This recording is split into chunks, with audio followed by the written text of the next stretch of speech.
आमोस संदेष्ट्याच्या पुस्तकातून घेतलेले वाचन. परमेश्वर असे म्हणतो, दाविदाचा पडलेला ढेरा त्या दिवशी मी उभारीन आणि त्याची भगदाडे बुजवीन. त्याचे जे कोसळले आहे ते मी उभारीन. तो पूर्वकाली होता तसा तो बनवीन. मग ते आदोमाच्या अवशेषाचा आणि ज्यांस माझे नाव ठेवले आहे त्या सर्व राष्ट्रांचा ताबा घेतील. असे हे कृत्य करणारा परमेश्वर म्हणतो. परमेश्वर म्हणतो, पहा, असे दिवस येत आहेत की नांगरणारा कापणी करणाऱ्याला गाठील आणि द्राक्षे तुडवणारा बी पेरणाऱ्यास गाठील. डोंगरावरून नवा द्राक्षरस वाहील आणि सर्व टेकड्यांना पाझर फुटतील. मी आपल्या इस्राയേल लोकांचा बंदिवास पालटीन. ते ओसाड झालेली नगरे बांधतील आणि त्यात वस्ती करतील. ते द्राक्षमळे लावतील आणि त्यांचा द्राक्षरस पितील. ते बाग लावतील आणि त्यांची फळे खातील. मी त्यांस त्यांच्या भूमीत रुजवीन आणि जी भूमी मी त्यांस दिली आहे तिथून त्यांस यापुढे उपटून टाकण्यात येणार नाही, असे परमेश्वर तुझा देव म्हणतो. प्रभूचा शब्द.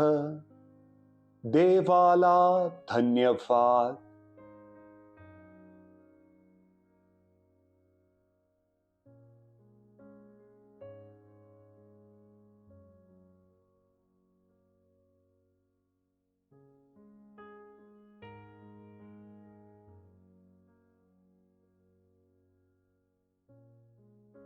मथई लिखित पवित्र शुभवर्तमानातून घेतलेले वाचन.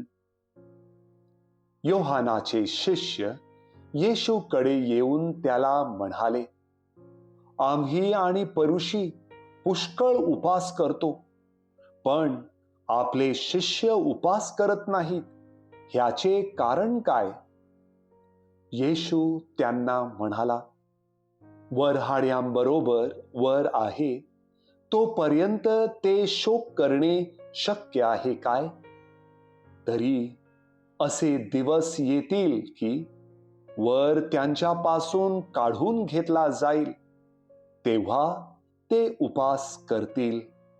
कोणी कोऱ्या कापडाचे ठिगळ जुन्या वस्त्राला लावत नाही, कारण धड करण्याकरिता लावलेले ठिगळ त्या वस्त्राला फाडते आणि छिद्र मोठे होते. तसेच कोणी नवा द्राक्षरस जुन्या बुधल्यात घालत नाही. घातला तर बुधले फुटून द्राक्षरस सांडतो आणि बुधले बिघडतात. तर नवा द्राक्षरस नव्या बुधल्यात घालतात, म्हणजे दोन्ही नीट राहतात. प्रभूचे शुभवर्तमान. हे प्रभू येशू ख्रिस्ता, तुझी स्तुती असो.